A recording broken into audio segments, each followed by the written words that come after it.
Bueno, ahora sí, buenos días, iglesia. Que Dios les bendiga. Amén. Buenos días, pastor. Dios le bendiga. Amén, amén. Muy bien.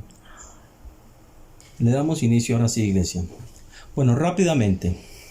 Mirábamos en la última clase, y no únicamente en la última clase, sino que a través de este resumen hemos estado mirando todos los beneficios que Jesús nos consiguió al morir y al resucitar. Hemos visto cómo nos rescató, cómo nos llevó a cumplir la ley simplificada. Hemos visto también cómo nos salvó, cómo nos justificó, cómo nos dio el Espíritu Santo. Pero no es lo único que ha hecho. También nos libra de la maldición. Y hoy vamos a entrar en ese tema. Nos libra de la maldición. Pero no únicamente nos libra de la maldición. Además, también venció a Satanás, a la muerte, a todo ese reino de tinieblas y nos imputó de esa victoria. Dicho de otra manera, nos llevó a vencer el reino de tinieblas. Entonces vamos a mirar cómo fue que Dios hizo todo eso. Primeramente, recordemos lo siguiente, que la justicia de la ciencia del bien y del mal nos dice que si hacemos lo bueno, recibiremos bendición y vida. Y que si hacemos lo malo, recibiremos maldición y muerte. Eso nos dice la justicia de la ciencia del bien y del mal. Decíamos que todos los seres humanos en nuestro estado natural estamos bajo esta justicia, pero no únicamente los seres humanos estamos bajo esta justicia. Satanás y sus demonios también están bajo esta justicia. ¿Por qué razón? Recordemos que Satanás y sus secuaces, o sea, Satanás y sus ángeles caídos, fueron los que se rebelaron y fueron los que impusieron de alguna manera esta justicia. Por ende, ellos también están en esta justicia. Esta es la justicia que los rige a ellos. Por eso debemos de entender cómo operan para sí mismos saber cómo hacerle frente. Amén. Entonces, bueno, decíamos que eso es lo que nos dice la justicia de la ciencia del bien y del mal. Que si hacemos lo bueno, recibiremos bendición y vida. Y si hacemos lo malo, recibiremos maldición y muerte. Entonces, Satanás y sus demonios también están regidos de alguna manera a esta justicia. ¿Por qué decimos que Jesús venció a Satanás en la cruz? Bueno, cada vez que nos sucede algo malo, cualquier cosa mala que nos suceda, antes de que suceda eso, primero vino un juicio, hubo un juicio previo. Se nos halló culpable y se nos imputa un castigo. Dicho de otra manera, cada vez que Satanás aflige a una persona, quiero que entendamos esto, todas las aflicciones que puede tener un ser humano son causadas por Satanás y sus demonios, por supuesto. Vienen del reino de las tinieblas. Todas las aflicciones que usted pueda tener en su vida en este momento son causadas por Satanás, por ese reino de las tinieblas. Entonces, cada vez que Satanás aflige a una persona, él siempre tiene una justificación. Siempre se excusa en el argumento o el derecho legal que nosotros le hemos dado. Siempre se va a excusar en ese argumento legal. Un ejemplo, Dios lo llama y le dice, bueno, ¿por qué le hizo tal cosa a este muchacho? Y él va a responder siempre. Entonces él saca, digámoslo así, el prontuario de cada uno y empieza a mirar, mire, lo que pasa es que él hizo esto y aquello. La ley dice que la paga por el pecado es muerte. Que si hace lo bueno recibe bendición y vida, si hace lo malo recibe maldición y muerte. Como la escritura dice que por cuanto todos pecamos estamos destituidos de la presencia de Dios. La escritura dice que en Adán todos hemos pecado, o sea que Satanás afligía a diestra y siniestra, él estaba a sus anchas, estábamos a merced de Satanás. Estaba prácticamente sin control, él nos hacía y no había manera de que Dios pudiera intervenir, ya que siempre tenía una justificación en el argumento o el derecho legal que nosotros le estábamos dando. Él siempre se va a excusar de esa manera, siempre se va a justificar, su maldad siempre la encubre a través de los argumentos legales que nosotros le damos. Así lo hacía hasta que Dios le envió a Jesucristo. Entonces, igual, como estaba acostumbrado a matar a todos los hombres, hizo lo mismo. Lo maldijo y después lo asesina. Recordemos que el que realmente mata a Jesucristo es Satanás. Los hombres que hicieron todo eso nada más fueron instrumentos de Satanás. Jesús le dijo a Poncio Pilato, más pecado que tú tiene aquel que me entregó a ti. Se estaba refiriendo a Satanás, a ese reino de las tinieblas. ¿Correcto? Entonces vemos que quien mata a Jesús es Satanás. Y usted me dirá, pero ¿cómo así que Jesús venció a Satanás cuando Satanás fue quien mató a Jesús? O sea, no tiene sentido decir que Jesús lo venció cuando, por el contrario, vemos que Satanás es quien lo mata. Entonces, miremos cómo opera esa justicia. ¿Qué fue lo que sucedió? Decíamos que cada cosa que nosotros hagamos, siempre Satanás va a justificar la aflicción en los argumentos legales que nosotros le podamos dar. Pero en este caso, a Jesús lo maldijo y lo asesinó. Y cuando Dios lo llama a rendir cuentas, a Satanás le dice, bueno, ¿por qué me mató el muchacho? Y como siempre, pues sacó el prontuario de Jesús y empieza a buscar. Bueno, yo lo maté por un momento, y empieza a pasar la hoja. No, un momento, ¿sí? ¿Y qué sucedió? Que no halló culpa en él. No halló ningún argumento legal. No halló ninguna justificación para haberlo asesinado. Esa era la oportunidad que Dios estaba esperando para poder condenar a Satanás y ponerle freno. Aquí no pudo seguir encubriendo su maldad. Aquí la maldad de Satanás salió a flote. Ya no hubo manera de justificar. Quedó al descubierto. Entonces Dios viene y lo condena. Por eso decimos que Jesús en la cruz condenó a Satanás. Ahí lo venció. Acabó con su reinado, mejor dicho. Aquí Satanás fue víctima, podemos decir, de su propio invento. Cayó en su propia trampa. Recordemos que el que propuso la justicia de la ciencia del bien y del mal fue Satanás. Él fue el que inventó esta teoría engañosa y la estableció. Ahora fue víctima. Dios le jugó con sus mismas cartas y lo venció en su mismo territorio porque dejó ver su maldad. Entonces, bueno, ha sido condenado a partir de este momento. Satanás es un reo ausente. No ha sido capturado. ¿Por qué? Porque Dios tiene planes con él. O sea, hay propósitos y él tiene que cumplir esos propósitos de Dios. Pero una vez esos propósitos se cumplan, cuando llegue el momento será capturado y será eliminado definitivamente. Mientras tanto, Dios lo utiliza, deja que él haga, pero ya es un reo ausente. Es un condenado. Ya está vencido. Amén. Esta fue la manera como Jesús venció a Satanás. Pero escúcheme esto, también cómo venció la muerte. Aquí está. Jesús fue a la muerte primeramente porque Él vino como nuestro sustituto, es lo que hemos estado diciendo. ¿Correcto? Él vino como nuestro sustituto, Él tomó nuestro lugar. Y al tomar nuestro lugar, pues murió. Cuando fue a la cruz, estaba llevando nuestros pecados. Estaba cargando, digámoslo así, con toda la culpa, con toda la maldición y con todo lo que nosotros mereceríamos dentro de la justicia, de la ciencia del bien y del mal. Entonces, Él murió como sustituto nuestro por un momento, pero Él no cometió pecado en sí. Entonces, la paga por el pecado es muerte. La muerte nada más es un castigo por el pecado. La muerte nada más es eso, es el castigo por el pecado. Es la consecuencia del pecado. Nada más por eso existe la muerte. No hay otra razón de la existencia de la muerte. Y como Jesús no llevó pecado en sí, entonces la muerte no se podía enseñorear sobre él, sino que tenía que soltarlo. Él llevaba nuestros pecados, murió por los nuestros, pero no por los de sí mismo. Si Jesús hubiese llevado pecado en sí mismo, la muerte no lo podía soltar.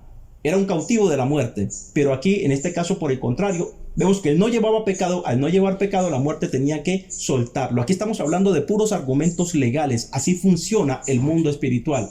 Por eso hablamos de argumentos y términos legales. Estamos hablando de leyes y de justicias. Por lo tanto, así opera. Y eso es lo que tenemos que entender. Cómo operan estas justicias. Y así vamos a poder hacerle frente. Entonces vemos que la muerte no se puede enseñorear sobre él. O sea, no lo puede retener. ¿Por qué? Porque él no tiene pecado en sí mismo. Entonces tiene que soltarlo. Y por esta razón Jesús resucita de entre los muertos. Y de esta forma fue que él venció a la muerte. Y venció a Satanás en la cruz. Como dice la Escritura, llevó cautiva la cautividad. Vemos que Satanás juntamente con la muerte nos llevaban cautivos. Ahora Jesús llevó cautivo a los que nos cautivaban. Amén. Los venció en su propio terreno, en su propio campo. Pero recordemos que nosotros, los que estamos en Cristo, estamos injertados en Él. De manera que Él nos da esta victoria. Entonces, cuando vamos a la cruz, morimos juntamente con Cristo en la cruz. Pero al resucitar, también resucitamos nosotros juntamente con Él. Y como decíamos ahorita, que la muerte nada más es la consecuencia del pecado, es la paga por el pecado. En Cristo Jesús sabemos que cuando vamos a la cruz, ahí morimos juntamente con Él. Ahí muere nuestro pacto, nuestro compromiso con la justicia de la ciencia del bien y del mal. Muere nuestro compromiso, nuestro pacto, nuestro acuerdo con la ley.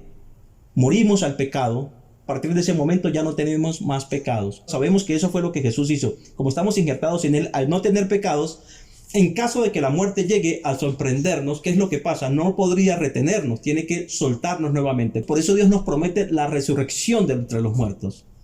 Porque vamos a resucitar de entre los muertos. Y para muchos, yo sé que les cuesta muchísimo creer en la resurrección. Algunos, la fe les alcanza para creer que Jesús murió por ellos en la cruz del Calvario, pero no les alcanza para creer en la resurrección de los muertos. No les alcanza para creer que Jesús resucitó de entre los muertos. Y déjeme decirle, como decíamos la semana pasada, si usted no cree en la resurrección de Cristo, tampoco va a tener su resurrección. Cuando creemos en la resurrección de Cristo, ahí es que alcanzamos la justificación, ahí es que nacemos de nuevo y alcanzamos nuestra resurrección. Si creo que Jesús murió por mis pecados únicamente, bueno, mis pecados fueron perdonados, pero no voy a resucitar. Necesitamos creer en la resurrección de Cristo para poder resucitar. Amén. Entonces vemos que fue como la estrategia de Dios para resucitar a los hombres. Como dice la Escritura, que estábamos muertos y sumergidos en nuestros pecados, pero Dios nos dio vida juntamente con Cristo. Amén. Podemos ver que esta fue la manera como Jesucristo venció la muerte, venció a Satanás, venció el reino de tinieblas y nos dio de su victoria. Pero no solo eso, también vamos a ver y vamos a profundizar cómo nos libra de la maldición. Primeramente, ¿qué es la maldición? Para que entendamos mejor, ¿qué es la maldición? Bueno, lo podríamos definir nosotros como el castigo por el pecado. La maldición, en resumidas cuentas, es un castigo por el pecado. ¿Cómo se manifiesta una maldición? Se puede manifestar de diferentes maneras. Se puede manifestar en una enfermedad, por ejemplo, una atadura, una situación en la cual la persona esté atada, no pueda salir de ahí, como por ejemplo la drogadicción, alcoholismo, perversión sexual, pobreza extrema, etc. Se puede manifestar de muchas maneras la maldición. Pero la maldición no únicamente puede venir por los pecados que nosotros cometamos, también puede venir por los pecados que cometieron nuestros antepasados, hasta la tercera y cuarta generación. A esto le llamaríamos una maldición generacional, ya que no viene de nosotros, sino que viene de atrás, de los antepasados. Como dice la Escritura, que los padres comieron las uvas agrias y los hijos sufrieron la dentera. Y usted me preguntará o me dirá, pastor, pero esto es injusto, ¿por qué yo tengo que pagar por lo que hicieron mis antepasados? Quizás estoy de acuerdo con usted, es injusto. Sin embargo, hace parte de la justicia de la ciencia del bien y del mal. Y sabemos que esa justicia no es de Dios, es de Satanás. Es una justicia injusta de alguna manera.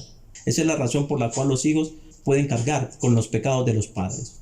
Sin embargo, esto no viene de Dios. Quiero que entendamos y tengamos eso claro. Eso nos lo dice en Ezequiel capítulo 18, versículo 2, y en Jeremías también 31, en el 29, que los padres comieron las uvas agrias y los hijos sufrieron la dentera. A esto le podemos llamar una maldición generacional, decíamos, ¿correcto? Yo sé que la palabra maldición suena muy feo, pero es más común de lo que ustedes se imaginan. Un ejemplo de maldición generacional es una enfermedad hereditaria. Ahora, quiero que entendamos una cosa. La maldición no funciona, por ejemplo, que una persona que está maldita y yo me tropecé con ella y entonces la maldición se me traspasa, se me transfiere. No, no funciona así. Como dice en Proverbios capítulo 26, versículo 2, dice, como el gorrión en su vagar y la golondrina en su vuelo, así la maldición nunca llega sin causa. Siempre la maldición viene por una causa, un argumento legal que damos. De lo contrario, no se nos puede imputar una maldición. Una maldición necesita un detonante, algo que la active, podemos decir. No quiere decir que porque una persona está en pecado ya tiene una maldición encima. No, no quiere decir eso. Cuando una persona está en pecado, por ejemplo, lo que pasa es que está vulnerable, que en cualquier momento se le puede activar una maldición. Entonces necesita algo que la active. ¿Y qué es lo que activa la maldición? Son los juicios. Entonces, ¿cómo podemos activar una maldición o cómo podemos activar un juicio? Sencillo, de muchas maneras. Incluso haciendo cosas buenas podemos activar una maldición. Un ejemplo. Bueno, vamos a hablar de las malas primeramente. Tan sencillo como esto. Es bíblico el ejemplo que les voy a poner. Dice que un empleador no quiera pagar su sueldo al empleado.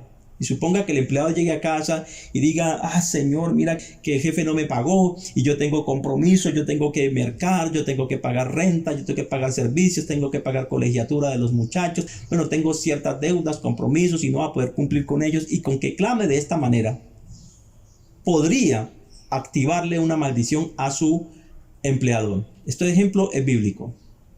Incluso si lo hace involuntariamente, podría activar esa maldición. Otra manera de activar la maldición es por medio de la brujería. La gente le tiene mucho miedo a la brujería a menudo.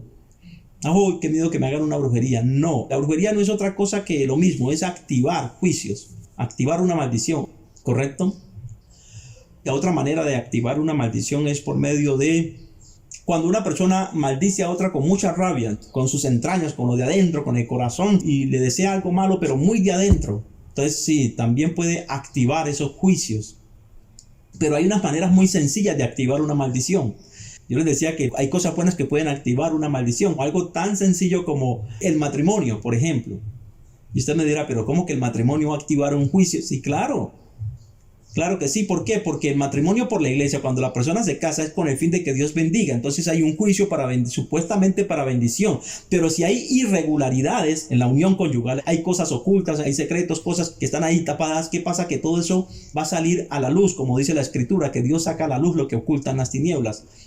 El matrimonio activa juicios, es con ese fin. Y si hay irregularidades, pues no se le va a contar como bendición, sino por el contrario. Yo no sé si ustedes han visto el caso de personas que viven en unión libre durante mucho tiempo y se casan y más demoran en casarse que en estarse divorciando. Pero es por eso, porque se activaron los juicios. Habían cosas ocultas, habían irregularidades y por ende, pues no se les cuenta como bendición, sino como maldición. Esto es común, ocurre frecuentemente. Podemos activar un juicio. Este ejemplo es bíblico también. Tomando la cena del Señor. El apóstol Pablo dice que el que toma la cena del Señor indignamente come y bebe el cuerpo y la sangre de Cristo para su propia condenación. Entonces dice el apóstol Pablo, por comer la cena indignamente, algunos están enfermos y otros ya murieron. Entonces imagínense, algo bueno se nos puede convertir en maldición porque no es otra cosa que activar juicios, no es más. ¿Cómo funciona una maldición? Bueno, vienen los juicios. Si se le halla culpable a la persona, se le entrega, digámoslo así, a Satanás para que éste le aflija en algún área determinada a través de sus demonios, por supuesto, o en varias áreas, de acuerdo a lo que se haya determinado en aquel juicio, ¿correcto? Entonces la maldición no es otra cosa que el castigo del juicio por el pecado. O sea, un juicio, se le halló culpable de algo y se le imputó una maldición. Eso es la maldición en general. Entonces mucha gente mantiene muy preocupada, muy temerosa. Lo que tenemos que es tener todo en orden, entender cómo funciona. Entonces, ¿qué pasa? Que una maldición se le puede contar como una bendición. O sea, activar los juicios, bien sea a través de la brujería, bien sea a través de que alguien le maldiga, eso se puede transformar en una bendición. Quiero que entienda eso.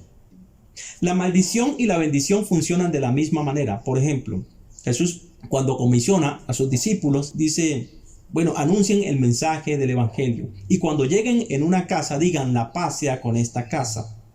Como decir, Dios te bendiga. Si en esa casa vive gente de paz, la paz reposará sobre esa familia. Pero si no la merecen, la paz regresará a ustedes. Por ejemplo, una persona que me haga brujería. Ok, activó los juicios, pero yo tengo todo en orden. Cuando viene el juicio, no merezco lo que esa persona está decretando sobre mí. Al no merecerlo, ¿qué es lo que va a suceder?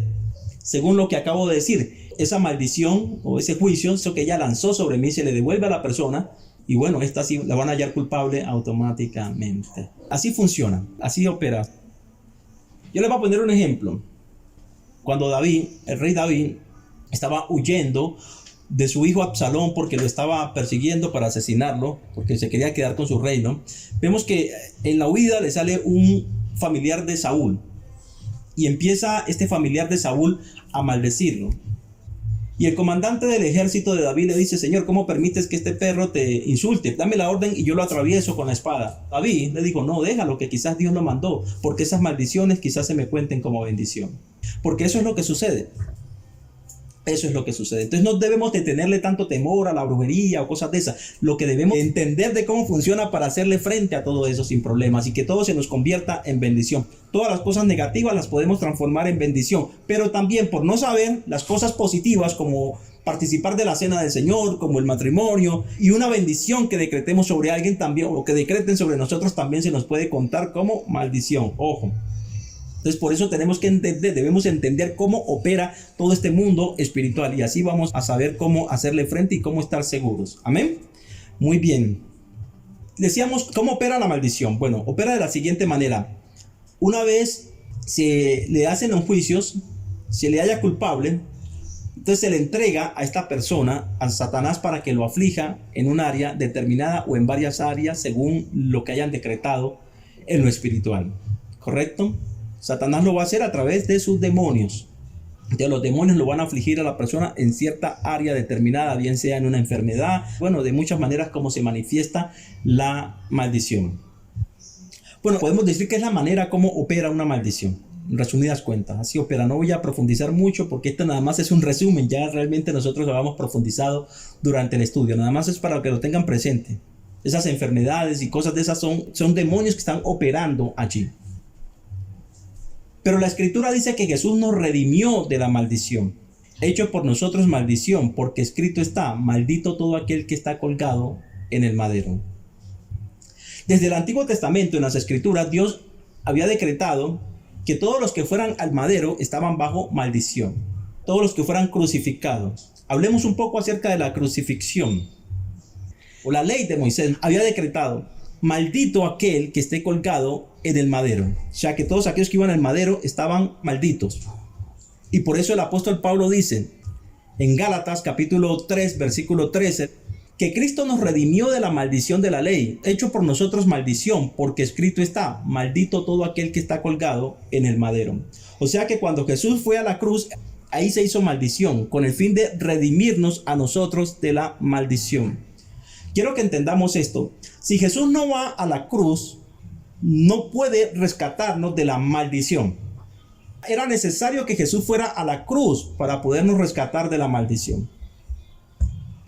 Según el Imperio Romano, la crucifixión era el castigo más severo que había para el peor de los malhechores. O sea, ese castigo nada más estaba reservado para lo peor de lo peor.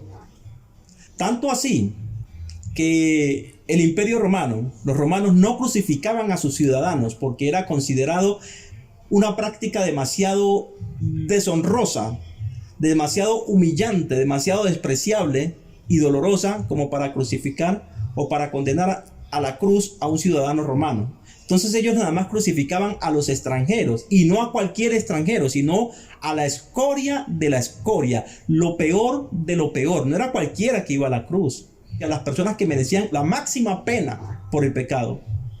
Estos eran los que iban a la cruz. Profundicemos ahí un poquito para que entendamos.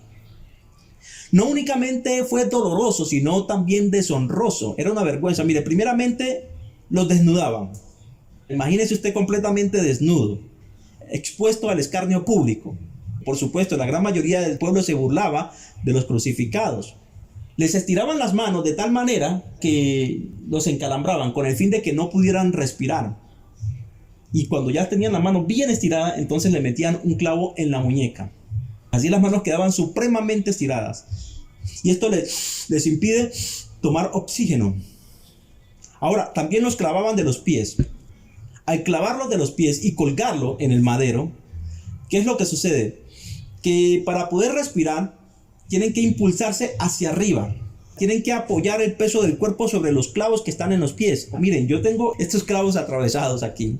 Y cuando yo hago un movimiento muy leve, cuando hago un movimiento muy sencillo, ¿qué es lo que sucede? Que siento cómo se rasga mi piel y el músculo y todo. Es un dolor desgarrador. O cuando me lastimo, hago un movimiento, siento que se me desgarra el alma. Esto no es nada en comparación de lo que estamos hablando. Estamos hablando de que el peso del cuerpo está sosteniéndolo el clavo. O sea que si quiere tomar oxígeno tendrá que impulsarse como hacia arriba con los pies. Imagínense, entonces tiene que cargar el peso del cuerpo sobre esos clavos. O sea que eso es desgarrador. le desgarra hasta el alma. O sea que cada vez que quiera tomar oxígeno va a sentir un dolor increíble, impresionante. Era una práctica horrible. Y aparte de eso, vergonzosa, totalmente desnudos, sometidos al escarnio público y en estas condiciones. Y decíamos que ahí crucificaban únicamente a la escoria de la escoria, lo peor de lo peor. Y por eso dice la Escritura que Jesús fue contado entre los malhechores, o sea, entre lo peor de lo peor. Por eso decía la Escritura, maldito aquel que esté colgado en el madero. Pero era necesario que Jesús fuera a la cruz, de lo contrario, no puede redimirnos de la maldición.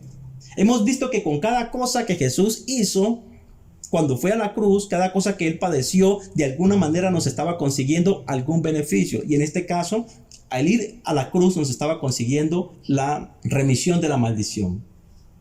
Primeramente, Jesús fue a la cruz con este fin, con este propósito, para redimirnos de la maldición, ya que la Escritura decía que maldito el que estaba colgado en el madero. Si no va a la cruz y muere de otra manera, no puede redimirnos de la maldición. Quiero que entendamos esto. Ahora, ¿por qué recibió la peor de las muertes, la peor de las condenas que habían, o del peor de los castigos que existían? ¿Por qué lo recibió? Porque de lo contrario, no podía librar a aquellos que merecieran el peor de los castigos. Por eso, Jesús fue a la cruz, recibió esa muerte de deshonra, una muerte vergonzosa, una condena vergonzosa, deshonrosa y dolorosa, la peor de todas, con el fin de poder redimir al peor de los malhechores. Si no recibe la pena máxima, el castigo máximo, no podría redimir al peor de los malhechores. Por eso necesitaba recibir la pena máxima y así redimir a todos los hombres, hasta el peor de los malhechores. Jesús recibió el peor castigo que podía recibir una persona por el pecado o por sus faltas. Entendiendo de cómo opera todo este plano espiritual, cómo opera esta justicia, cómo es que se mueve. Ahora sí vamos a ver cómo es que nosotros nos beneficiamos de todo esto. Entonces, entendiendo que estamos injertados en Cristo Jesús. Cuando Jesús fue a la cruz, nosotros fuimos crucificados juntamente con Él. Como dijo el apóstol Pablo, con Cristo estoy juntamente crucificado. Cuando Jesús resucita, nosotros resucitamos juntamente con Él. Como no tenemos pecado, la muerte no se puede enseñorear sobre nosotros. De manera que si por alguna razón la muerte llega a sorprendernos, llegará el día en que tiene que soltarnos. No puede retenernos. Quiero que entendamos eso y lo tengamos bien presente. Y esa es la manera como Dios resucita a los muertos. Ese fue el plan o la estrategia que Dios diseñó para darle vida a los muertos. Por eso dice que nos dio vida juntamente con Cristo. Entonces decíamos, bueno, Jesús fue al madero para redimirnos precisamente de la maldición, para cargar con todas nuestras culpas, como dice en el libro de Isaías. Recuerden aquí, vamos a aprovechar ahora sí todos los beneficios que Jesús nos consiguió en la cruz del Calvario. Entonces, en Isaías, capítulo 53, del 4 al 5, nos dice: ciertamente llevó él nuestras enfermedades y sufrió nuestros dolores. Nosotros le tuvimos por azotado, por herido de Dios y abatido, mas él herido fue por nuestras rebeliones y molido por nuestros pecados. El castigo que nos trae la paz fue sobre él, y por sus llagas fuimos nosotros curados, sanados, salvados. Prestemos atención a esto. Esto fue lo que Jesús nos estaba consiguiendo en la cruz del Calvario. Decíamos que las enfermedades son maldiciones, ¿correcto? Entonces dice que Jesús ciertamente llevó él todo lo que acarrió la maldición, todos los padecimientos, todos los sufrimientos, todas las aflicciones que el ser humano pueda tener. Él las llevó ahí en la cruz. O sea, porque todo eso era consecuencia de la maldición, todo era consecuencia del pecado. Y en la cruz terminó nuestro compromiso con el pecado. Por eso dice que él ciertamente llevó nuestras enfermedades y sufrió nuestros dolores. Cuando lo vieron crucificado, muchos pensaron que Dios lo estaba castigando, quizás por blasfemo. Y lo que no sabían era que él estaba llevando, como dice la Escritura, mas él fue herido por nuestras rebeliones y molido por nuestros pecados. El castigo que nos trae la paz ya fue sobre él, y por sus llagas fuimos nosotros curados. Miremos lo siguiente, dice que ciertamente llevó él nuestras enfermedades y sufrió nuestros dolores. No es que lo vaya a hacer, ya lo hizo, está hablando en pasado. Llevó él nuestras enfermedades y sufrió nuestros dolores. El castigo que nos trae la paz ya fue sobre él. Y por su llaga fuimos nosotros curados en pasado. Ya lo hizo. Ahora nosotros debemos de apropiarnos de esa palabra. Eso es lo que Jesús nos consiguió en la cruz. Eso fue lo que él vino a hacer en la cruz. A liberarnos completamente de la maldición. Vino a librarnos completamente de las aflicciones, del castigo. Por eso dice que el castigo que nos trae la paz ya fue sobre él. Y por sus llagas fuimos nosotros curados, sanados, salvados. Amén. Presten atención a esto. Miren lo que dice aquí en Colosenses. Que debemos de apropiarnos de estos. Esto es para que entendamos, no pedirle al Señor, Señor, sáname. No, ya me sanó. Ojo, dice que ya lo hizo en la cruz. Él ya fue a la cruz, ahí llevó todo eso. No me va a sanar, ya me sanó. Amén. Entonces, cuando oremos, no podemos orar, Señor, por favor, sáname. ¿Por qué? Porque ya lo hizo. Solamente tenemos que creer que ya lo hizo. Recordemos que estamos injertados en Cristo y cuando Él fue a la cruz, fuimos juntamente con Él. Ahí murieron, ahí pagamos también nosotros cualquier pecado, cualquier culpa que hubiésemos tenido que acarrió la sentencia de la aflicción que estamos recibiendo. Por ejemplo, si es una enfermedad, ya Él lo hizo. Entonces, pedirle al Señor que lo haga cuando ya lo hizo, nos podemos echar muchísimo tiempo pidiéndole que lo haga y probablemente no vamos a recibir respuesta, porque es que no le podemos pedir que haga una cosa que ya hizo. O sí lo podemos hacer, pero pues, ¿qué más puede hacer si Él ya lo hizo? Ya lo hice. O sea, lo que tenemos que entender es que está hecho. Ahora tenemos que creerlo, nada más. Amén. Entonces, cuando oremos a Dios no es, Señor, por favor, sáname, sino, Señor, gracias porque me sanaste en la cruz del Calvario. Amén. Señor, gracias porque ya tú ciertamente llevaste mis enfermedades y mis dolores. Herido fuiste por mis rebeliones y molido por mis pecados. El castigo que me trae la paz ya fue sobre ti. Y por tu llaga he sido curado. Por tu llaga he sido sanado. Por tu llaga he sido salvado. Amén. Mira lo que dice, por ejemplo, aquí en Colosenses, para que entendamos mejor. En Colosenses capítulo 2, en el versículo 12, en adelante dice, sepultados con Él en el bautismo. Recordemos que estamos injertados en Cristo. No olvide que el cristiano está injertado en Cristo.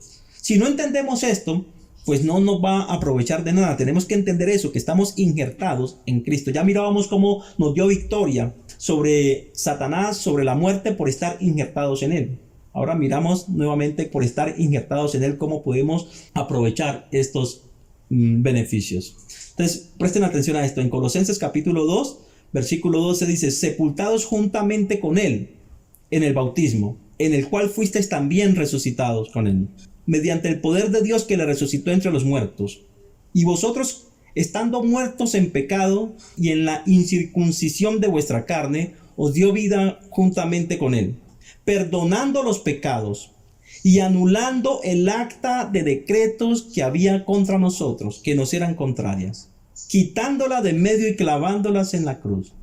Y así despojó a los principados. Y así despojó a las potestades y los exhibió públicamente, triunfando sobre ellos en la cruz. Escuchen lo siguiente. Estamos Viernes Santo, ¿verdad? Estamos celebrando conmemorando el Viernes Santo, la muerte de Jesucristo. Para la gran mayoría, este es un día de luto, es un día de tristeza, porque están conmemorando la muerte de Cristo. Para la gran mayoría de creyentes o cristianos, eso es lo que están conmemorando hoy. Es un día triste, un día de tristeza, un día de endecha, un día de luto. Pero a diferencia, como piensan la gran mayoría, yo pienso diferente. Hoy no debería de ser un día de tristeza, de luto, como piensan la gran mayoría. No, hoy es un día de celebrar, es un día de celebración. No debe de ser de tristeza, sino de celebración, porque mirábamos que en un día como hoy fue que Jesús venció a Satanás en la cruz, y ya mirábamos cómo le venció. En un día como hoy fue que Jesús venció a la muerte. En un día como hoy fue que Jesús nos dio victoria sobre Satanás, sobre la muerte y sobre todo el reino de las tinieblas.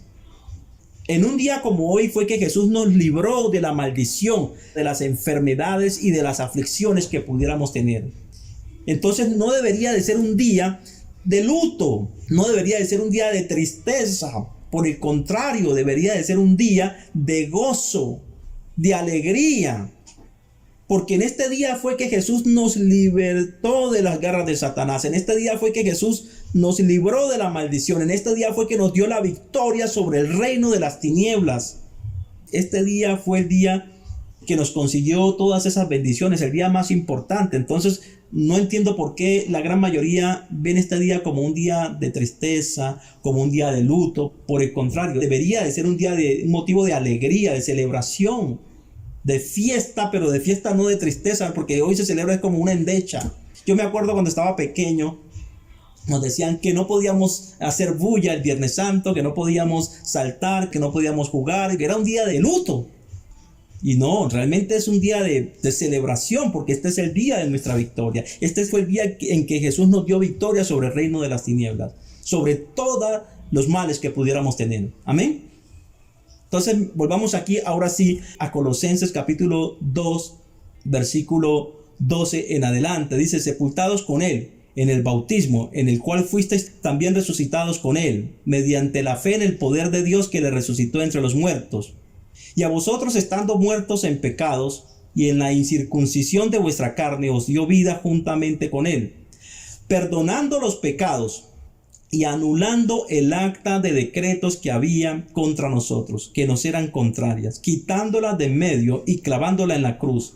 Y así despojó a los principados, y así despojó a las potestades, exhibiéndolos públicamente, triunfando sobre ellos en la cruz. Entonces prestemos atención a este pasaje.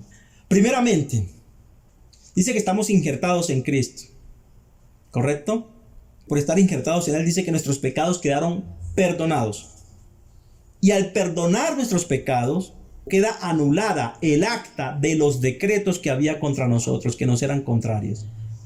Por ejemplo, hemos dicho, todas las cosas que nos suceden fue porque antes, decíamos, vino un juicio y se decretó algo en contra nuestra. Pueden haber cosas que fueron decretadas, pero aún no se hayan ejecutado. Y en cualquier momento se ejecutan. Así como Satanás es un reo ausente que está condenado, en cualquier momento, cuando llegue el momento, Dios lo capturará y lo eliminará por completo. Asimismo, pueden existir en este momento actas sobre nosotros que aún no han sido ejecutadas, pero ya están, ¿correcto? Y otras que ya se están ejecutando. Entonces vemos que por medio del perdón de pecados queda anulada el acta de los decretos que habían en contra de nosotros. Ese acta fue quitada de en medio y clavada en la cruz. Así fueron despojados los principados y las potestades. Recordemos que decíamos que la maldición opera que se nos entrega, o se le entrega a la persona que está bajo maldición, se le entrega a los demonios o a Satanás, mejor dicho, para que lo aflijan en un área determinada. Entonces los demonios empiezan a ejecutar ese castigo. Entonces, ahí aparece de lo que sea que se trate la maldición, ¿correcto? Pero son estos demonios, principados y potestades que están ejecutando esto.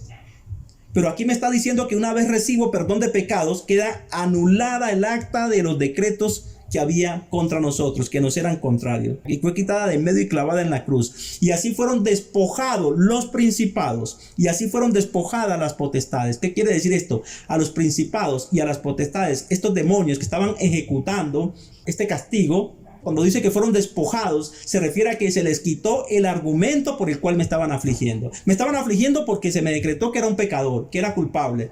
Ahora ya esa deuda quedó saldada, de manera que ellos no pueden seguir afligiéndome. A eso se refiere con que fueron despojados. Le fueron quitados sus argumentos por el cual me estaban o nos estaban afligiendo.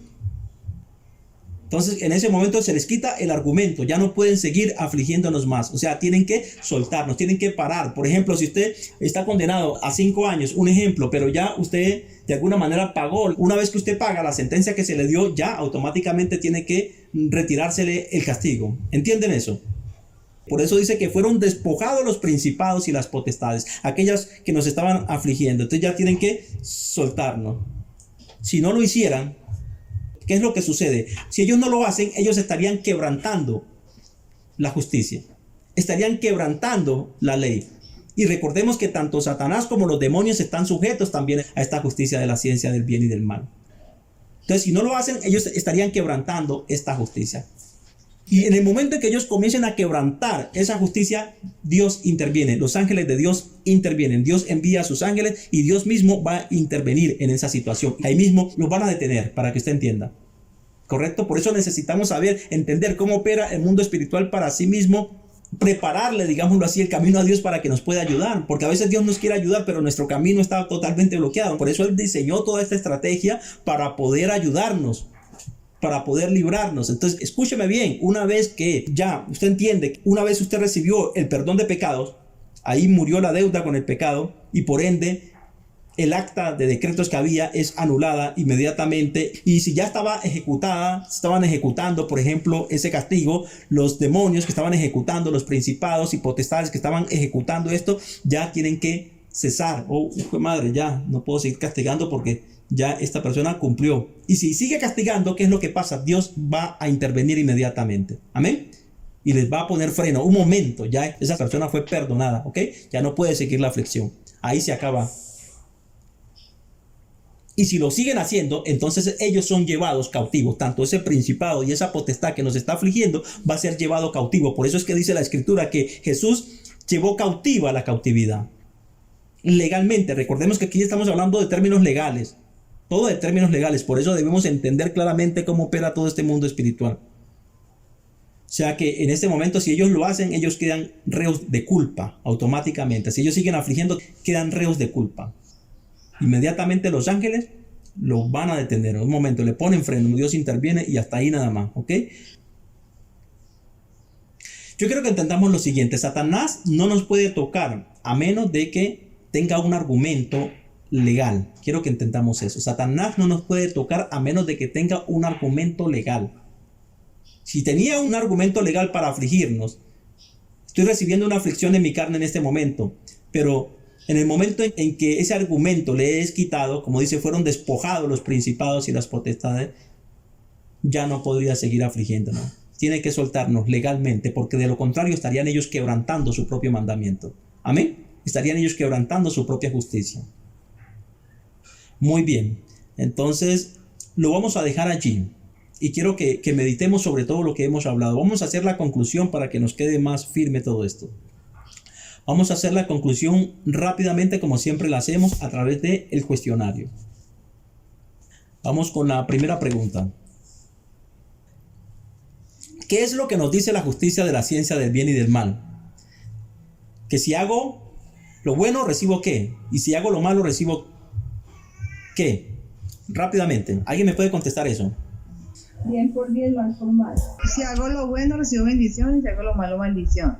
Bueno, entonces decíamos, sí, claro, correcto.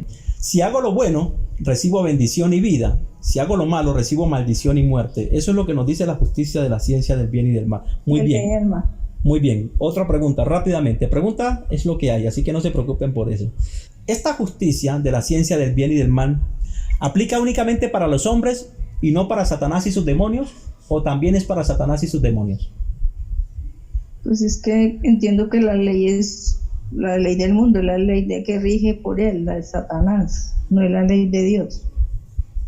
Bueno, entonces, si es de él, pues me imagino que rige para ellos también. Amén, amén, correcto, muy bien. Claro que sí, también los rige a ellos. Otra pregunta. ¿Cuál es la única manera en que Satanás puede dañar al hombre? ¿Cuál es la única manera? Según lo que hemos estudiado hoy, ¿no? De hecho lo dije de último, fue lo último, con eso cerré justamente. ¿Cuál es la única manera en que Satanás puede dañar al hombre, o sea, al ser humano? Siempre espero que me contesten de acuerdo a lo que estudiamos y no lo que esté en nuestra cabeza, ¿sí? Para que podamos hacer, porque esa es la conclusión al estudio que acabamos de hacer. Entonces sí, o sea, le damos la potestad. Exactamente. Pastor, cuando Dios le permite al diablo hacer con nosotros lo que quiera. Bueno. Pero si no tiene potestad, mire que él le puede, digamos, si yo no he hecho nada y él me quiere acusar con qué argumentos va a hacerme daño si no los tiene. Si yo abro las puertas, pues sencillamente él me ataca porque le estoy abriendo las puertas, ¿cierto? Bueno, correcto, exactamente. De hecho, aquí alguien escribió, Edna creo que fue, escribe, por medio de los argumentos legales, claro. Por medio de los argumentos legales. Sí, exactamente, por medio de los argumentos legales. Claro, o sea, la única manera que Satanás puede afligir al hombre es por medio de los argumentos legales, o sea, por medio de los argumentos que legalmente nosotros le damos. ¿Sí? Entiendan eso. Sí. ¿Eso quedó claro durante el estudio o no? Sí, pastor. Sí, Nosotros señor. le damos la potestad. Vamos con la otra pregunta rápidamente. ¿Por qué Satanás fue condenado al matar a Jesús? Porque no tenía argumentos. Lo ¿Por qué? mató sin tener ningún argumento para... No lo acusó, no tenía con qué acusarlo. Amén, muy bien, claro que sí. No tenía argumentos para acusarlo. Entonces, ¿se dan cuenta cómo debemos de estar? De eso tenemos que cuidarnos, de no dar argumentos. Y si tenemos algún argumento, pues nada, poner todo en orden rápidamente y ya. De esa manera le quitamos toda autoridad a Satanás que tenía sobre nosotros. Muy bien. Amén. Muy bien, rápidamente. Otra pregunta. ¿Por qué Jesús resucitó de entre los muertos? ¿Por qué la muerte no pudo retenerlo? Pues, Porque pienso no tenía que- pecado. Porque no tenía Es- pecado. Porque Sí. no tenía pecado. No Claro tenía que pecado. sí. Muy bien, claro que sí, porque no tenía pecado. Muy bien. Otra pregunta. ¿Qué es la muerte? La ausencia de luz. Sí, correcto. Pero sobre lo que estudiamos hoy. La paga del pecado, pastor. Exactamente, la paga del pecado. La muerte nada más es la paga del pecado. Paga el pecado. Muy bien, la muerte nada más es la paga del pecado, no más. Ok, listo. ¿Cómo es que Jesús nos lleva a compartir la victoria sobre Satanás y la muerte? Porque murió en la cruz y resucitó. Ujú. ¿Y nosotros? Igual, morimos con él en la cruz y resucitamos con él. Amén, porque estamos injertados en él, tanto en su muerte como en su resurrección. Muy bien. Amén. ¿Por qué un cristiano, bueno, un cristiano que entiende lo de la resurrección, si llegase a morir, ¿por qué resucitaría entre los muertos? Si un cristiano llegase a morir, ¿por qué resucitaría entre los muertos? Porque Satanás no puede privarnos de eso, de ese derecho de resucitar, porque nosotros no tiene como la potestad para prohibirnos resucitar, que ya Jesús lo hizo por nosotros, ya lo hizo, no lo va a hacer, lo hizo. Sí, muy bien, pero quiero que sean un poco más específicos. ¿Alguien más quiere aportar algo? Porque como estamos injertados con Jesús, pues si Jesús murió, nosotros morimos con él, pero Jesús resucita, pues nosotros también resucitamos. Resucitamos. Sí, bueno, sí, la respuesta es correcta. Bueno, yo nada más agrego esto. Resucitaríamos nuevamente porque no tenemos pecado. En Cristo nuestros pecados fueron perdonados y la muerte no puede Amén. enseñorearse sobre nosotros si no hay pecado de por medio, ya que la muerte Amén. nada más es la paga del pecado. Amén. Amén. Muy bien, otra pregunta. ¿Qué es la maldición según lo que nosotros hablamos hoy? Es el castigo por el pecado, pastor. Es el castigo por el pecado. Muy bien, hermana Luzma. ¿De qué manera se puede manifestar una maldición? Algunos ejemplos nada más. Yo nada más puse Un corticos. ejemplo, la enfermedad, ¿Sí? La pobreza. O una situación. La pobreza extrema, muy claro que sí. Ujú. ¿Otro ejemplo? La de pobreza extrema. Ujú. también situaciones, por ejemplo, donde se presentan muchas separaciones Sí, claro. o muchas muertes de determinados casos, ¿sí? Sí, claro que sí, también. Por ejemplo, yo conozco una familia que todos los varones de esa familia mueren jóvenes, todos, y son asesinados todos. Mm. Sí, sí, es verdad. Muy bien, muy bien. ¿Alguien quiere poner otro ejemplo? Las ataduras, pastor. Las ataduras, claro. Ataduras. Claro, claro, las ataduras, como por ejemplo, Los decíamos, vicios, los juego, vicios, exactamente, eso, todo eso. Claro que sí, El móvil. sí. Bueno, también, sí, claro. Bueno, muy bien. Bueno, otra pregunta rápidamente. De un ejemplo de maldición generacional. Yo ya he dicho de las separaciones en un hogar que todos los se casan y se separan, se separó la abuela, la mamá, la tía, el hermano, la hermana, sí, todos se van separando. O también que muertes trágicas en familias. Ok, listo, muy bien. Prima dice que enfermedades como la diabetes, claro, Sí, el cáncer, la diabetes, claro, todas las claro, enfermedades. enfermedades hereditarias. Muy bien, claro que sí. Vamos con otra pregunta rápidamente. ¿Por medio de qué se activa la maldición? Deme un ejemplo o varios ejemplos. Por el pecado, profesor. Pero escuchen bien. Decíamos que la maldición necesita algo que la active, ¿correcto? Entonces, el pecado es el argumento por el cual una persona puede ser hallada y puede ser maldecida, pero hay algo que la activa. Yo hablé de algo que la activa, ella necesita algo que la active. Por ejemplo, yo estoy en pecado, pero esto no quiere decir que esté bajo maldición, ¿ok? Un ejemplo. Ya. Hablemos del pecado, bueno, es infracción de la ley. Sí. Digamos que estoy quebrantando la ley, pero esto no quiere decir que esté bajo maldición. ¿Está bien?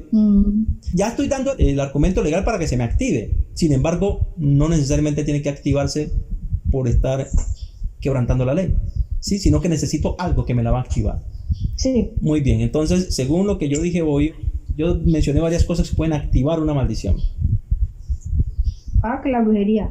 Dice Por ejemplo, claro, la brujería, claro que sí. Por ejemplo, la brujería. Puse varios ejemplos, dije maldecir a alguien o desearle mal a alguien con todo su corazón. Fuerte. Puse ejemplos como se nos puede activar una maldición haciendo algo bueno, como por ejemplo el matrimonio por la iglesia. Recibir la comunión también. La cena del Señor, claro, también, ¿correcto? Sí, sí. Y son ejemplos bíblicos. ¿Está bien? Entonces, claro, de esa manera podemos activar una maldición. Otra pregunta.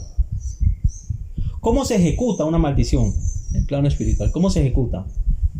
Bueno, decíamos que, complementando la pregunta anterior, la manera de activar una maldición es levantando juicios, nada más es eso, es levantar juicios, ¿correcto? Entonces, una vez los juicios fueron levantados, se decreta un castigo específico o varios, según lo que se haya determinado, ¿correcto? ¿Y cómo se ejecuta ese castigo? ¿Cómo se ejecuta la maldición? Satanás y los demonios. En la contesta Satanás y los demonios. Recordemos que decíamos que una vez se decreta, se le entrega a aquella persona, se le entrega a Satanás y a sus demonios para que lo aflijan en un área específica, en un área determinada. Ellos son los encargados de ejecutar ese castigo o esa sentencia. Muy bien, otra pregunta. Yo no sé por qué la iglesia tiene como temor de responder, ¿no? Si son muy sencillas las preguntas, respondan. No importa si está mal o está bien. O sea, ahí nos corrige. Sí, claro, no hay problema. Que Maggi no nos deja hablar, pastor. Oiga, no, lo que pasa es que pues otros pueden contestar. Yo respondo porque me la sé cuando no, digo paso o me quedo callada. Mira, Maggi, muy bien. Qué rico escucharte, Saúl, me alegra mucho. Bendiciones, Saúl. Amén. Muy bien. Bueno, entonces seguimos aquí. Otra pregunta. ¿Cómo es que Jesús nos libra de la maldición? Teniendo fe.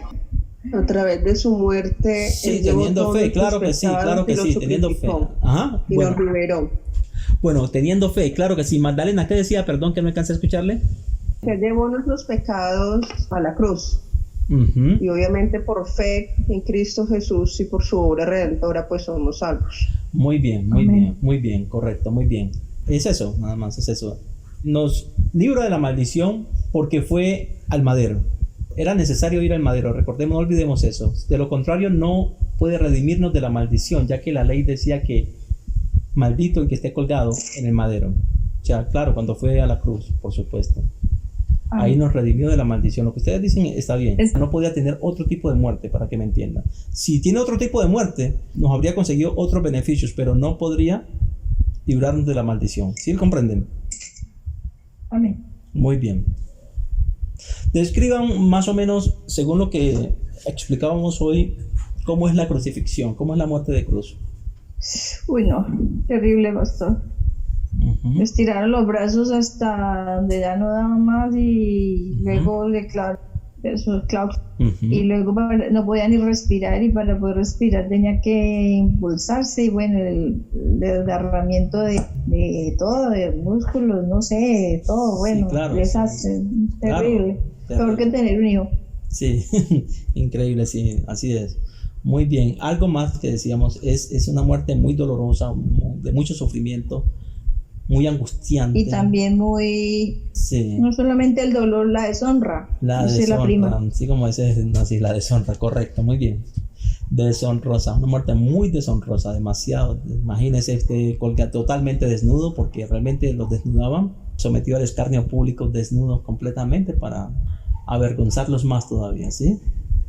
Increíble, aparte de todo el sufrimiento. Ya que además del dolor, la humillación. La humillación, claro, una muerte de deshonra, o sea, de humillación, de mucha humillación, la peor de todas las humillaciones, para que me entiendan mejor. Por eso es que también dice la Escritura que Jesús se humilló a sí mismo hasta lo sumo, hasta donde ya no se puede, hasta el tope. Eso era lo máximo. La peor de las humillaciones fue esa. Por eso Dios lo engrandeció y le dio el nombre que está por sobre todo nombre.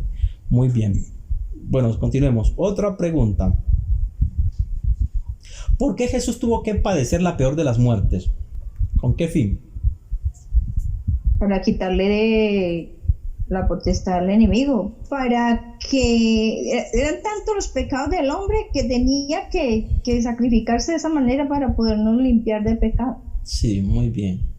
Sí, correcto, muy bien. Con el fin de poder librar hasta el hombre más pecador de todos. Porque de lo contrario, si recibe una pena mínima, la pena de muerte, pero no es la más deshonrosa, no era la peor en ese momento, no podría librar al peor de los pecadores.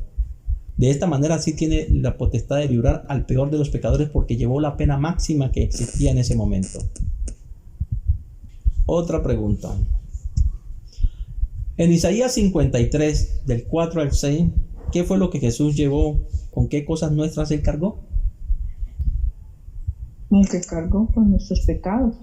Sí, cargó con nuestros pecados. Según Isaías 53 del 4 al 6, sí, claro que sí, con nuestros pecados, pero también con varias cosas, no únicamente con nuestros pecados. Sí, dice, ciertamente llevó él nuestras enfermedades, sufrió nuestros dolores. Nosotros le tuvimos por azotado, por herido de Dios y abatido, mas él herido fue por nuestras rebeliones y molido por nuestros pecados. El castigo que nos trae la paz fue sobre él, y por sus llagas fuimos nosotros curados. O sea que nos trajo la salud física, la salud mental, la salud en general. Cargó con nuestros dolores, con nuestras enfermedades, con nuestros pecados, con nuestras rebeliones, para que pudiéramos alcanzar la paz. Termina diciendo, y por sus llagas fuimos nosotros curados.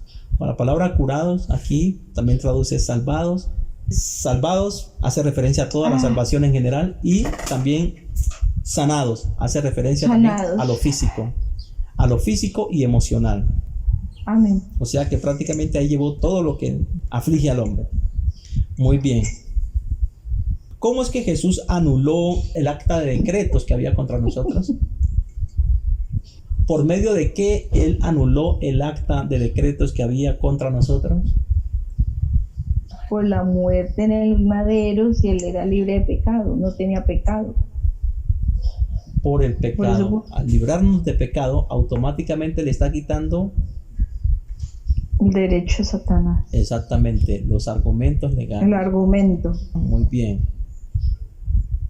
Cuando dice que despojó a los principados y a las potestades, ¿a qué se refiere con esa palabra despojar a los principados y potestades? Entonces, Le quitó, pastor, despojó. ¿les quitó sí. qué? Muy bien, ¿les quitó qué? Toda autoridad. el poder Todo momento. de atormentar, ¿no? Los avergonzó, algo así. Sí, Le los quitó la despojó. Correcto, siga. Sí, le quitó, no tenía argumentos, no tenía autoridad moral, moral, para atacarnos, porque que no tenía con qué, ¿no? ¿Sí? Correcto. Entonces, sí, muy bien. dijo Lorena, sin autoridad. Sí, claro, le quitó la autoridad. Lorena también respondió bien, todos respondieron bien. La hermana Luzma, todos respondieron bien. O sea, sí les quitó. ¿Qué fue lo que le quitó? La autoridad. ¿Qué fue lo que le quitó? Le quitó el argumento legal. Claro, al quitarle el argumento legal, ¿cuál era el argumento legal? El pecado. Y el quitar el pecado automáticamente los deja sin argumento legal para afligir. Sí, los avergonzó, ¿sí? Públicamente. Claro, quedan avergonzados automáticamente. Habla de que los avergonzó porque los dejó bajo culpa. Ellos afligían siempre, se excusaban en el derecho legal que nosotros le dábamos, pero en este caso mataron a Jesús sin tener ningún derecho legal, sin tener ningún argumento legal, y por ende pues quedaron avergonzados, públicamente quedaron al descubierto, su maldad salió a flote, mejor dicho, porque antes ellos la escondían la maldad, se excusaban en el argumento que nosotros le dábamos, pero al matar a Jesús no tenían ningún argumento y su maldad salió a flote, a eso se refiere. Entonces, cuando dice que fueron avergonzados públicamente ya no pudieron encubrir su maldad, quedó al descubierto. Ahora sí, quedaron reos de juicio, digámoslo así, reos de condenación, reos de pecado. Automáticamente ellos quedaron en pecado. Por eso dice que así Jesús llevó cautiva la cautividad. Amén. Ellos eran quienes nos cautivaban, ahora Jesús los lleva cautivo a ellos. Dejó ver su maldad, quedó al descubierto. Esa fue la manera como Jesús venció a Satanás en la cruz. Pero aquí para esta pregunta específicamente la respuesta era eso, que les quitó el argumento legal. O sea, ellos se afligían por un argumento que había, por un acta de decretos que se había levantado, pero al quitar esos argumentos automáticamente quedan sin poder, no pueden seguir haciéndolo. Si lo siguen haciendo, entonces ellos automáticamente quedan bajo culpa, quedan como reos de juicio. Automáticamente los ángeles van a intervenir, los ángeles del reino de la luz. O sea, Dios va a intervenir y no va a permitir que sigan afligiéndonos. Amén. Amén. Pero para que esto se active en nuestra vida, debemos de entenderlo. Entonces, cuando nosotros oramos de acuerdo a este entendimiento. De lo contrario, si no entiendo nada de lo que Jesús hizo en la cruz, pues ¿de qué me aprovecha? Como dijo el apóstol Pablo, el hijo del rey, mientras es niño, en nada difiere del esclavo, porque no sabe la diferencia que tiene a un esclavo, no sabe cuáles son los beneficios que tiene. Sí, pero una vez que el muchacho crece y se empapa de realmente, bueno, ¿quién es qué? Bueno, yo soy el hijo del rey, por lo tanto tengo ciertos beneficios. Entonces ahí es que empieza a hacer la diferencia. Antes no. Lo mismo ocurre con nosotros. Si no entendemos lo que realmente ocurre en el mundo espiritual, si no entendemos realmente qué fue lo que Jesús hizo y cómo lo hizo, entonces no vamos a poder aprovechar al máximo todos estos beneficios que Jesús nos ha conseguido. O sea, Satanás seguirá aprovechándose de nuestra ignorancia a pesar de que ya fue vencido. Amén. Amén. Muy bien. Una última pregunta, creo, con esta cierro. Bueno, aquí prácticamente yo ya respondí esto. Esta última pregunta creo que la respondí involuntariamente, pero igual la voy a hacer. Dice, bueno, ¿qué pasaría con los principados y potestades que están ejecutando una maldición y se les quita el argumento? Y si ellos lo siguen haciendo, ¿qué pasaría con ellos? Que se les devuelve. Que ahora son ellos los que son acusados, porque es que no me acuerdo la palabra que usted dijo. Sí, exactamente, claro, la respuesta es correcta, exactamente. Si lo siguen haciendo, ¿qué es lo que va a pasar? Van a quedar cautivos. Cautivos de la cautividad. Exactamente. Aquí de esta manera, ¿qué otra cosa sucede? Pues Dios interviene. Aquí Dios sí puede intervenir. Yo les decía que hay momentos en los que Dios no interviene porque legalmente Satanás tiene la razón. ¿Sí me hago entender? Por eso no olviden que toda la justicia, aquí estamos hablando de justicia, de leyes, y por lo tanto todo se tiene que hacer legalmente. El mismo Satanás estableció esta justicia. Ahora, bueno, aquí Dios le está jugando con las mismas cartas, con sus mismas cartas que él propuso, ¿correcto? Y lo vencieron en su propio territorio, lo vencieron con sus propias leyes, con su propia justicia. Jesús lo vence desde la justicia misma de Satanás. Amén. Amén. Muy bien, entonces esa sería la respuesta. Si ellos siguen haciéndolo, Satanás no puede ponernos una mano encima a menos de que tenga un argumento legal. Entiendan eso. Si no hay argumento legal, no puede ponernos una mano encima porque de inmediato Dios interviene. Entiendan eso. O sea, cuando Él nos pone una mano encima es porque tiene un argumento legal. Entonces, por ejemplo, Satanás nos está afligiendo en algo. Sí, bueno, cuando yo caigo en cuenta, bueno, un momento, pero es que yo tengo unos beneficios aquí. Él no puede afligirme aquí por esto y aquello. Yo le cito esta palabra ahí mismo. No, un momento, mis pecados fueron perdonados. Y si yo no tengo pecados, no tienen por qué ejecutarse ningún castigo sobre mí. Yo no tengo por qué estar viviendo esto porque no tengo pecado. Tiene que hacerle saber a Satanás de que usted sabe cuál es su posición y cuáles son sus derechos. Si usted no conoce sus derechos, ellos abusan de la autoridad. Pero si usted conoce sus derechos, ya no les va a quedar tan fácil. En Cristo mis pecados fueron perdonados. No tengo pecados, por ende tampoco pueden ellos afligirme. Y si me afligen, entonces los declaro culpables. Entonces inmediatamente los ángeles de Dios se hacen presentes. Inmediatamente Dios se va a hacer presente, Dios va a intervenir y le va a frenar. Y así es que las personas reciben su sanidad.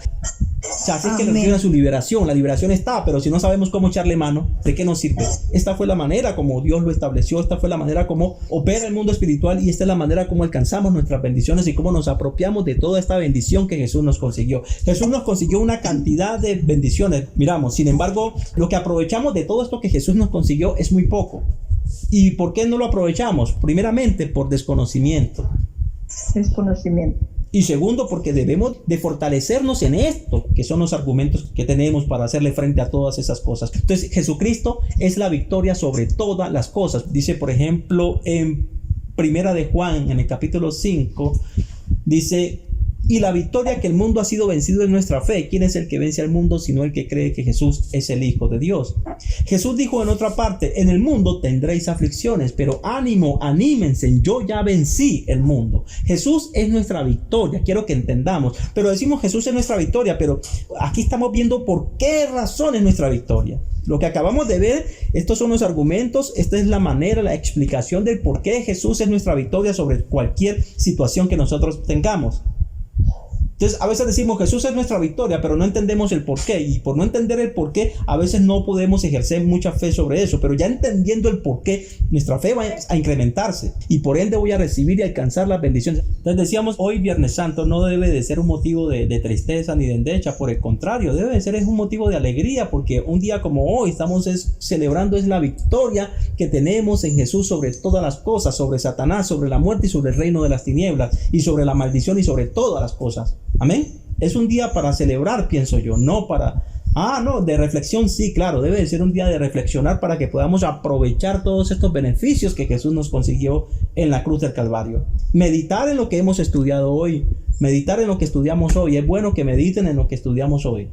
Escúcheme bien, si uno escucha algo, más o menos lo entiende por encimita, se queda como muy superficial allí, no profundiza. Pero si usted medita en esa información que usted obtuvo, si usted empieza a meditar sobre ella, cada vez esa información se va haciendo más fuerte, va tomando cada vez más fuerza. Pero si usted la escucha y se olvida al día siguiente y no le presta atención, no medita sobre ella, no baja a su corazón, por ende no le va a hacer de mucho provecho. Pero si usted realmente medita, se empodera automáticamente. Si yo tengo 5 pesos y reparto esos 5 pesos, le doy uno a una persona, por ejemplo aquí le doy 5 a Maggie, le doy 5 a Edna, le doy 5 a Magdalena. ¿Qué va pasando? Voy perdiendo y al último me quedo con 1 o con 0, ¿correcto? Pero aquí en estas cosas es todo lo contrario. Entre más lo compartas, entre más lo medites, más se cimenta en ti mismo. Es tanto así que hasta una mentira se puede hacer realidad así. ¿Sí me comprende? Ahora cuánto más la verdad, porque esta es la palabra de Dios que es la verdad. Y si una mentira se puede convertir en una realidad de tanto compartirla, cuánto más la realidad, la verdad.